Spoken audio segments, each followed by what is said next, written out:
a unique and interesting technological change in the world. And to talk to, this is probably the most diverse group I've had a chance to talk to so far with this job as a district governor. So the first thing I'd like to do is take a minute and introduce my wife, Paige Spencer. She was raised on a homestead down in Kenai. Her father came to Alaska from the war. He was a World War II instructor pilot in PBYs. And so he was the first manager of the Kenai Moose Range, and he started a homestead, and the kids were all involved in building that homestead. She went to the University of Alaska for her bachelor's degree, and then University of Colorado for a master's, and then back to Fairbanks where she got her PhD in ecology. And then she spent most of her life working for the Park Service, doing various jobs for the Park Service in all the different parks of Alaska, and she finally ended up as the Chief of Resources for Lake Clark National Park. And so that's the park that's directly across Cook Inlet from Anchorage, and if you look at her park, she'll always say, "That's my park." So I was born and raised on Kodiak Island in the western Gulf of Alaska. My dad came to Kodiak in 1939. He was a refugee from the Depression and the Merchant Marine. He came steerage, an Alaska steamship, and he crossed onto the W.J. Erskine dock in the spring of 1939. And that dock was built over an old Russian seawall, which we know because when the tidal wave came, the dock disappeared, but the seawall survived. And that seawall dates from just after the American Revolution. So when he got here, he was broke, but he wasn't poor. He had his .348 Winchester rifle, and he had an axe. With the axe, he built a lean-to, and that's what he lived in the first part of the summer in 1939 in Kodiak. At age 93, he died rich. He had meat in the freezer, he had wood in the woodshed, and he had potatoes from his garden in the root cellar. And so one of the things that we would do is, I'm a pilot, my dad was a pilot, so when he was in his late 80s, I flew him out to a lake not far from Kodiak, and we beached the airplane and we built a fire and made water for tea. And while the fire was cooking the water, I got to looking at my dad and thinking, you know, I might be able to learn something from this old guy. He's been here a long time and had a lot of experience. So I said, "Dad, what is it that you've done in your life that you wished you hadn't done? And what is it that you're the most proud of?" He thought for a few minutes, and he said, "Well, you know, when I was merchant seaman, the first trip I came back to New York Harbor, I made the mistake of going into the bar with the crew, and I wound up drunk, and I never managed to get home to see my family. So I had a little conversation with myself, and I made the decision to make it a habit to make good decisions into the future. So I'm pretty fortunate. I haven't done anything that I'm really ashamed of. But what I'm most proud of all these years is that I made friends and friends and friends. And I think that is a core value of Rotary. I think what makes Rotary work and why it is so useful to us is that we make friends. Friends of the kind my dad was talking about. Now my mother was the daughter of an Army officer. She had been all kinds of places in the United States. She'd been in command in Panama. She had been to the White House. She was a student at Vassar.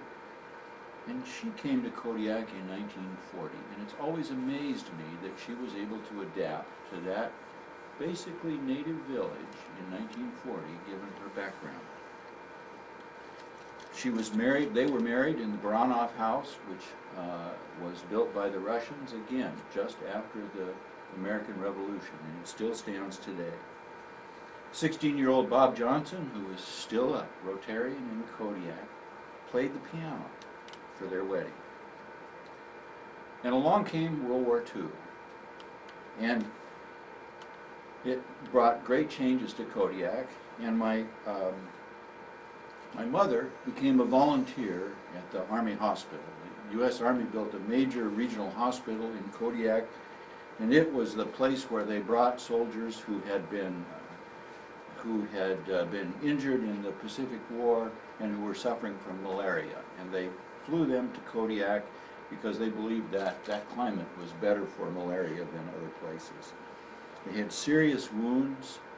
The hospital itself was a pretty dismal place because all the windows were painted black in anticipation of Japanese air attack. In fact, we had a fake village built outside of Kodiak where you could black out the town and turn on the lights in the fake village, and hopefully they would bomb that. And the risk was real. On 2 different occasions, my parents heard the Japanese aircraft, but they just couldn't find it because of the weather. So into this very difficult environment, the Army brought about the equivalent of what we would call US OSHO today. So it's hard to imagine, again, how isolated Kodiak was. You could get there on the Army C-47, or you could get there by boat, and that was just about it. The weather was horrible. There was no reliable navigation.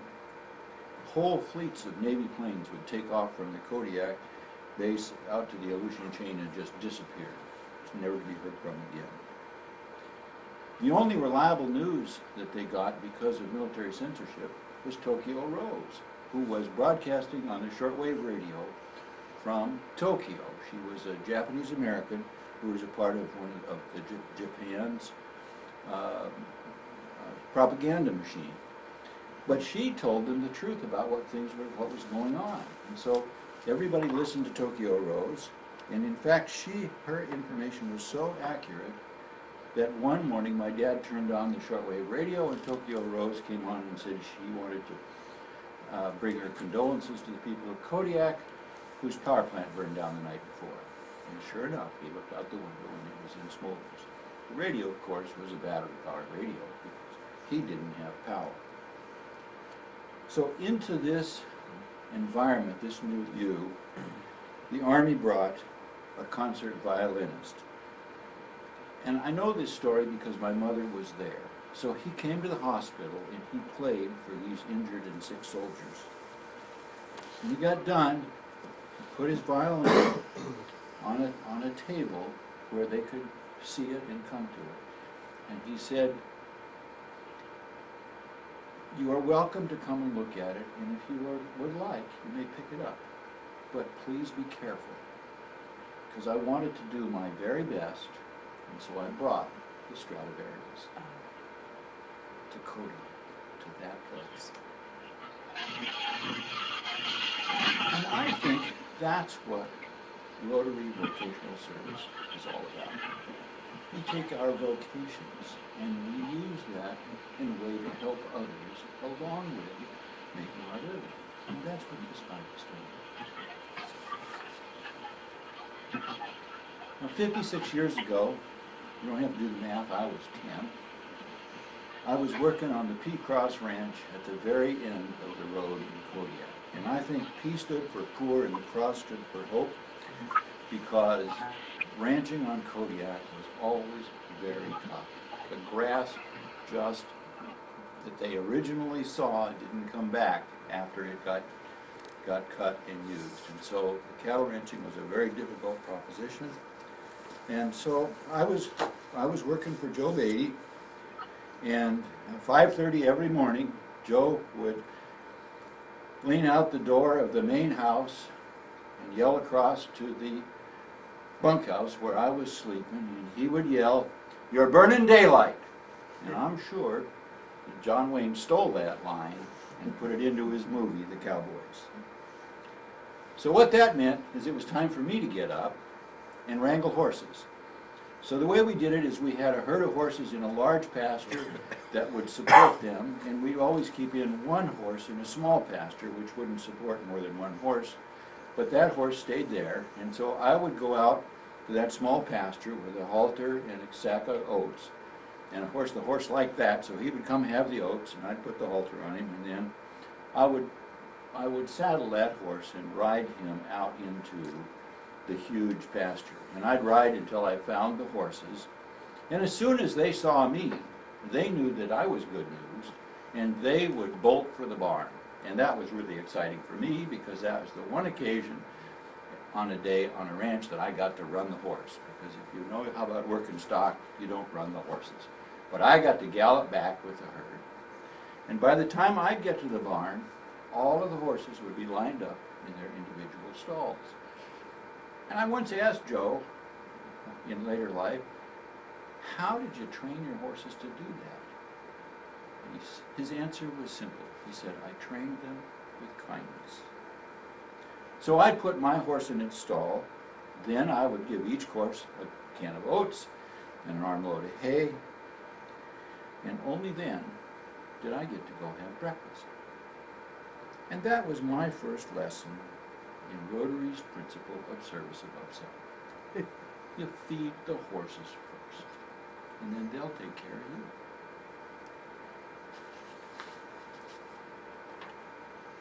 When I was 13, I got the opportunity to go commercial fishing with my next door neighbor. And he had a set net site on the west side of Kodiak Island, and it was a long and sometimes very frightening trip around the north end of the island in a 16-foot dory. To get to that side of the island, I can remember many trips when the weather was just awful and the waves would break over the bow of the skiff and we'd be bailing and so forth. But in any event, we'd get to the west side, we had this set net site, and he had a cabin on the beach. And this was what was typically called a trap cabin, because it was built out of salvaged planks from the old salmon traps, which were so prevalent during the early days of the salmon industry. Of course, those planks weren't built for home construction, so the weatherproofness of this cabin was not perfect. In fact, over my bunk, I can still remember we had little tin cans hung up on strings to catch the leaks so that they didn't leak onto my sleeping bag. But that was our home for the summer, and because we had no refrigeration, we lived on canned food. We had everything was canned, fruit and meat, and I don't know if any of you know, but butter comes in cans. And I learned that if you don't like canned spam, you're just not hungry. So at the end of the season, Bob would always insist, we had a wood stove in the cabin, and that was provided our heat. So he'd always insist that we cut kindling, stacked up a little bundle of kindling next to the stove. We put matches in a glass jar and put a lid on it to be absolutely certain that they would be dry. And we'd leave food in the cabin so that if somebody got storm-bound on that beach, they would have a place of refuge where they could be safe and get warm. And so what we did is we left the cabin better than we found it. And I think that's what community service that we at Rotarians engage in is all about. We leave the cabins that we encounter better than we find them.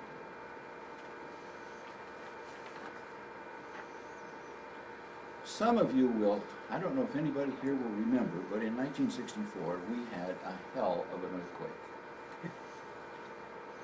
And what I remember about that is the noise. The earthquake sounded like you were in a rock crusher. It is, I just can't convey to you how noisy the ground was grinding against itself while that earthquake was going on. And the other thing that I remember is there were huge ocean waves in the ground.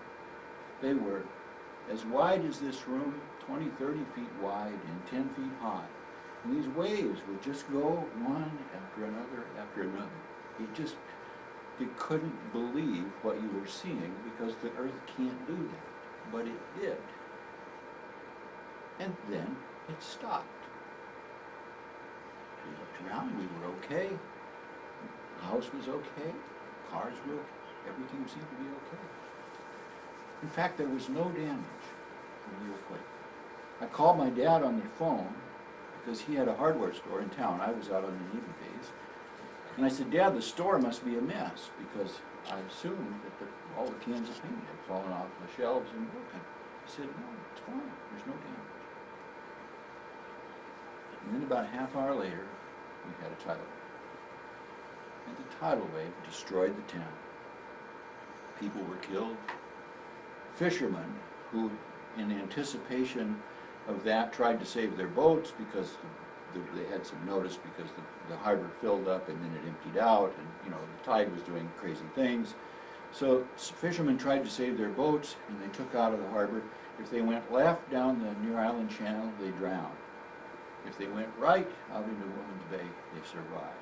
It was just a matter of luck, which way you turned, because nobody had any knowledge about how this really worked.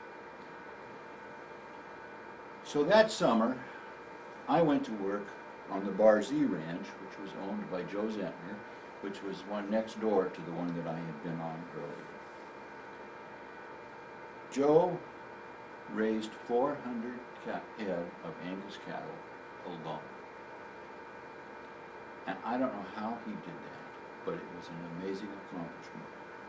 But as a result of the tidal wave, he lost his roads, his fences, his barn, his corrals. He even lost his saddle. So it was just more than he could handle in trying to respond to all of that alone. So I went out to help him. In fact, there was a big snowslide that blocked the road that you got from, around from where the barn used to be to where his house was. But Joe was an optimist. He looked at that snowslide and he ordered an ice cream maker from Sears and Roebuck. So I spent that summer driving tractor and building fences and working with him to get his infrastructure back in order. On the 4th of July, we made ice cream. But as I spent time with Joe, I realized he knew every one of his cattle as an individual. He'd look at a cow and he'd tell you who was her mother, and he would show you who had been her calves that had grown up, and he could do that with every animal in his herd. I thought that's a kind of an amazing perception. And it seems to me that as Rotarians, if he can do that with a herd of cattle, we ought to have that kind of connection with our Rotary friends. So, one of the things that I've undertaken this year in the course of my travels is to institute Rotary, the traditional old-fashioned Rotary firesides. And a fireside in the way that they began when I was, 20-some years ago in Rotary, was we got a group just like in this room. You got together for coffee or a glass of wine and a piece of cake, and you went around the room and everybody told their personal story. Take 10 minutes and tell people who they are and where they came from. Because that's information we don't glean anymore from the superficial social engagements that we participate in. We talk about the weather, we talk about the football games, but we don't really know very much about each other. So I'm hoping that we can use Joe as an example and try to do better with our various friends. So that winter, I became the student representative to the Kodiak Rotary Club. And it met around a table not any bigger than this, and it was all men in those days because they had not become enlightened. And every noon, I would go down to the principal's office, and the superintendent of the school would take me to the Rotary Club. And I got to sit at the Rotary meeting and participate with these Kodiak leaders in their Rotary meeting. And it was a pretty exciting time for a 17-year-old boy. So during one of these meetings, we had an aftershock of the earthquake. You have a big earthquake and then you have many little earthquakes. So we had an aftershock, and the building shook, and the Rotarians bolted out of the room and up the stairs and out onto the street. Now I don't know why they left, because the Momart building that we were in had survived the main earthquake, so it wasn't going to go anywhere. But in time, they all showed up back, and when they got back, At the head of the table, sitting calm and cool, was A. Holmes Johnson, the father of Bob Johnson that played for my parents' wedding, smoking a cigar, complete surrender, wondering what it was all about fuss about. And I realized that there was the epitome of Rotary leadership, steadfast and reliable. And I knew that those were the kind of people that I wanted to associate with when I became an adult and in a profession. So here I am as a result of that experience. And Paige and I went to San Diego as a part of training to become district governor. And one of the things that we were told was that the district governor jacket would be in the closet when we got there. Because every year the president of Rotary International selects a sport coat for his whole group of 500 plus district governors. And that's supposed to identify them as a part of a given year's team. Well, the jacket wasn't in the closet. And at our first session, we were told that they would be there in a day or two, and then we were told they would be there before we left. And in fact, the jacket didn't show up in San Diego. So I made a decision. When I was attending the Kodiak Rotary Club back in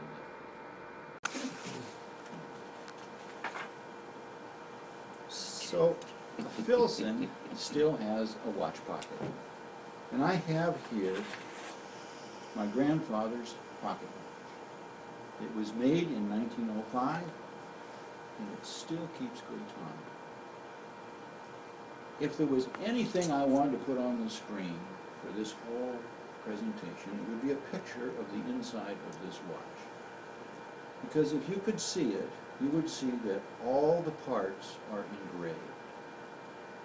The watchmaker who built this watch had so much pride that he decorated the parts even though he knew almost no one would ever see it.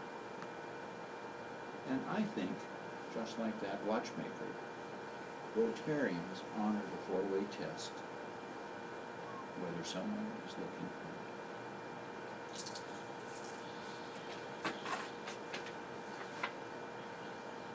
So this watch has become a symbol for my year and for the theme for our district conference, which is Time for Rotary.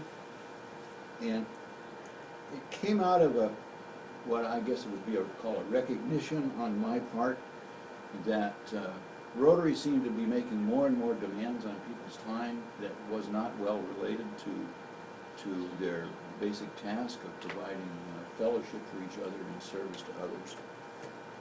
And so I decided to make some changes. Not all of them were accepted with enthusiasm from other Rotary leaders, but I did it anyway. In order to become president of a Rotary club, you have to go to president-elect's training in Seattle. So then after a while that turned into from pets to including pre-pets, and pre-pets became a day long, which meant you had to go down on Wednesday, which meant you lost another day from work. And I just said, I'm going to change that. So I said, we do need pre-pets, but I cut it in half to a half a day. We had a leadership and planning meeting on the books, and it was 2 days, and I cut it to 1 day. We had a district assembly that was a day, I cut it to a half a day. You add that up, pretty quick you're giving people time back. And what I mean by time for Rotary is balance. I think we have to balance our families first, our workload second, and Rotary comes third. And Rotary can't keep encroaching on those other parts of our life. So I'm going to take that theme forward to our district conference, which will be on May 8th, 9th, and 10th. It'll be at the Alaska-Prince Hotel in Girdwood. It will be a wonderful time. And we're going to, again, I shortened the conference. We're going to start at noon on Friday. So you can come in Friday morning. You don't have to lose Thursday from work. And at the conference, I'm going to cut the fluff. I have spent, in my Rotary career, literally hours listening to directors and trustees and officers and past RI presidents and so forth being introduced from the stage. And I add it all up, and I can't remember any of that, and I don't think any of it contributed anything to my Rotary career. So I'm going to eliminate that sort of stuff. We're going to go to the substance of the conference. We're going to make it worth your time. We're going to have some fun, because I'm an old cowboy. We're going to have a cowboy barbecue. We're going to have dueling pianos, but we're going to have some real good substance. This district is a peace-making district, and so we're going to have a peace scholar, which is one of my favorite programs that we do. We actually train people to be conflict resolution by getting them a master's degree in conflict resolution. So we're going to do that, and it's all based on my belief. I suppose it makes sense being a lawyer. But you only got one thing in this life to sell, and that's time. That's what we really have to offer, is our time. So I commit to you that this district conference will be worth your time. So why is Rotary itself worth your time? Well, I heard a story at another training session we went to in Austin, which really resonated with me. This Austin Rotarian said that he had been at work all day long negotiating a labor contract with his employees. And it was a stressful, difficult, and very unpleasant experience. One of the things that he hated to do, but it was a necessary part of his job. So when he got home, he had an attitude based on that experience, and he was feeling grumpy and tired. And as he opened the door, his little girl ran up, wrapped her arms around his legs, and said, "Daddy, what did you do today?" And he started to tell her about the labor contract. He was a Rotarian. And he thought, and he said, "Honey, I inoculated babies in India against polio. I provided water to a village in Africa today. Well, that's what I did." And folks, that's what you did today. And every day that you participate in our organization. Just this year, you've changed the life of 20 exchange students, 20 Alaskans. You've sent them all over the world to gain experience. And you brought 20 students from other parts of the world into Alaska to learn about our culture. You've done that with 8,000 students worldwide. Imagine, just imagine the amount of peace and goodwill resulting from those kind of exchanges year after year after year. 8,000 times 10 is 80,000 students who participated in the program. In Anchorage, you built a ski jump so that they could have the junior nationals here. In Juneau, you built a greenhouse in the prison. I was amazed when Paige and I visited that greenhouse. They explained to us that the prisoners were going to raise flowers the next spring and give them back to the community in their prison greenhouse. You treated diseases, you prevented malaria, and thousands of other things. Another part of our experience in this job is we got to go to the International Rotary Conference in Australia. 18,000 Rotarians came to that meeting. They come from all walks of life and all parts of the world. That is where you really become impressed with how broad this organization is. We had people from Kenya, from India, from Pakistan, from Afghanistan, from all over Africa, from South America, from the Far East, you name it, they were there, many of them in their traditional costumes, and all of them felt like they wanted to meet me. It was just amazing the amount of friendship and desire to communicate and exchange ideas with people from faraway places. At that meeting, the representative of the World Health Organization that is responsible for polio eradication came to talk to us. He spent 2 days on an airplane from Zurich, Switzerland, just to talk to us. And he told us about some of our major successes, and he realized that we've got some problems. India is polio-free. They said it couldn't happen. It's for polio-free. Types 2 and type 3 polio are dead, eradicated from the world. We have an infrastructure in place for rapid and immediate response to outbreaks if they occur.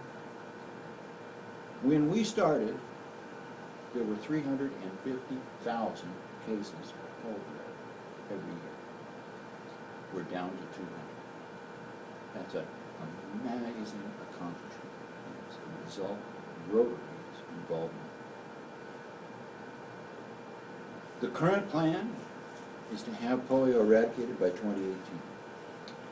The budget is $5.5 billion. That's a big number. $5 billion of it is already in the bank or committed. We've got $500 million to go. While I was in Australia, the head of the Australian government came to the Rotary Conference to tell Rotarians that his country was committing $100 million to the eradication plan. And a single Rotarian gave $1 million.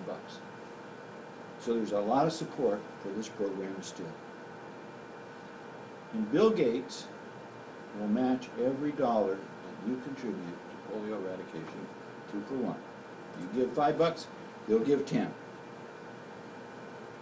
And I believe we're going to make it.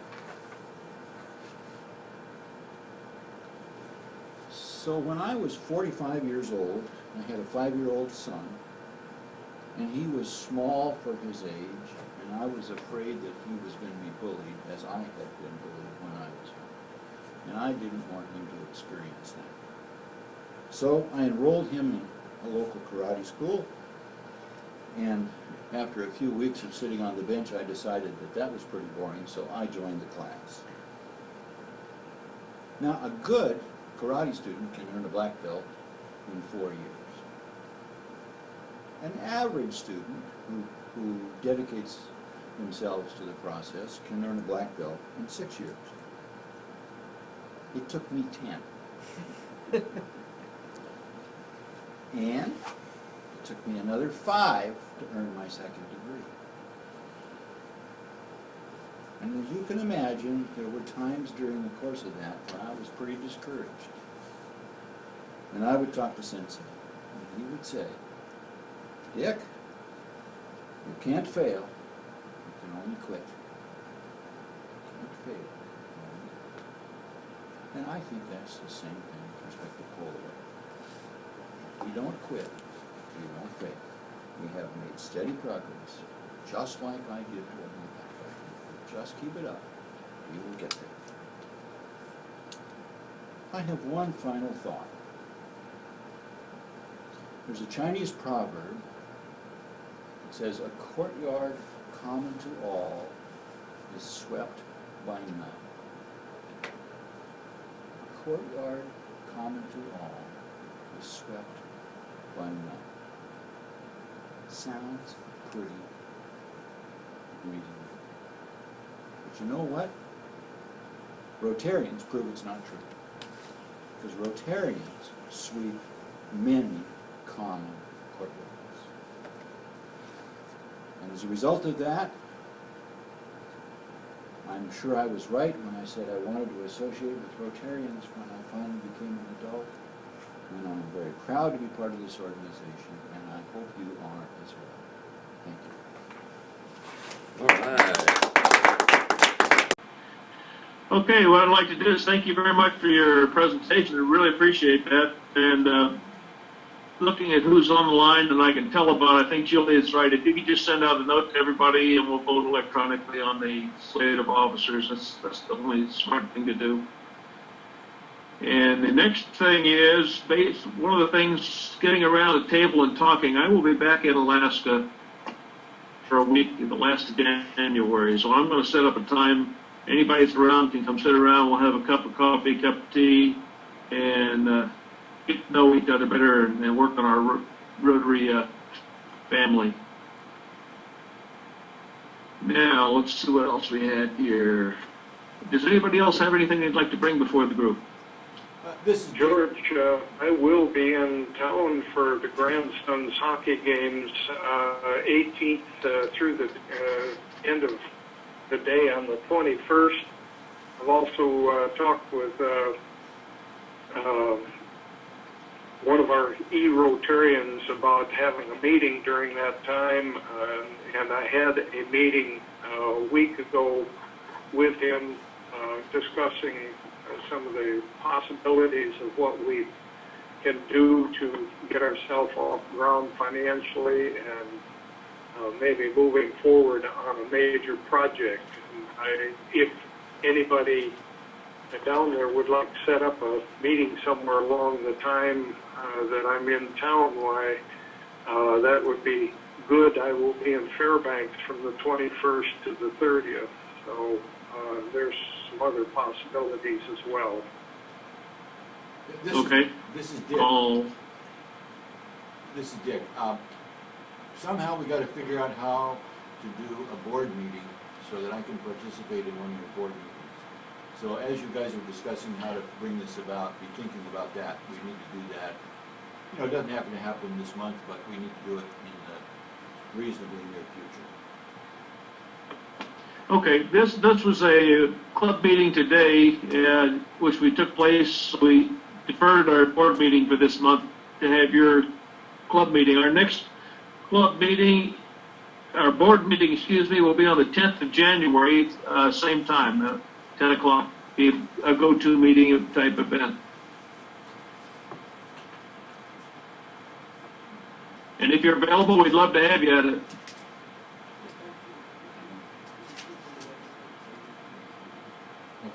Very good. So that's January 10th at 10 o'clock? That's correct. And we'll get you the information on the go-to meeting call-in. Thank you.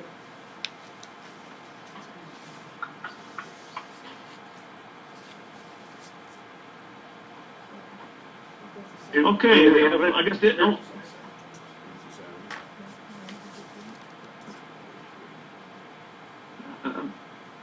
I'm sorry, Leo, what'd you say? Well, I was going to say, if we have any further business, we need to bring it to the floor now. Otherwise, you know, some of us are going to have a fat man slipping down a very slim chimney here in about 12 days for younger folks at least. I'd like to pass along our Christmas and New Year greetings, as we won't be meeting until the 10th of January again, to each and every one of you. May your family, regardless of your background or beliefs, enjoy the period of time. Almost all of us get kids back home during the that period of time and enjoy being with family, especially starting this off with our Rotary family. Oh, thank you. And I've got one other thing too with the family theme, and just to keep Richard smiling. Smile for me, Richard. There you go. Okay. As of tomorrow, my wife will have put up with me for 40 years, so I will make an appropriate happy butt for that.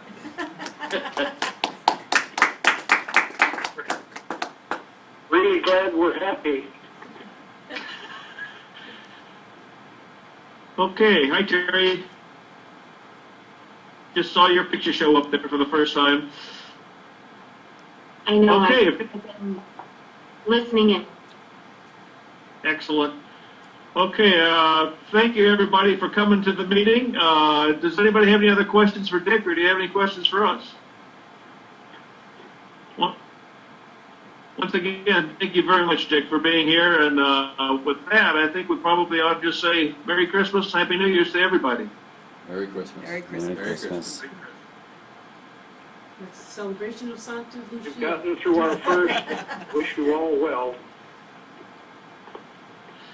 Yep.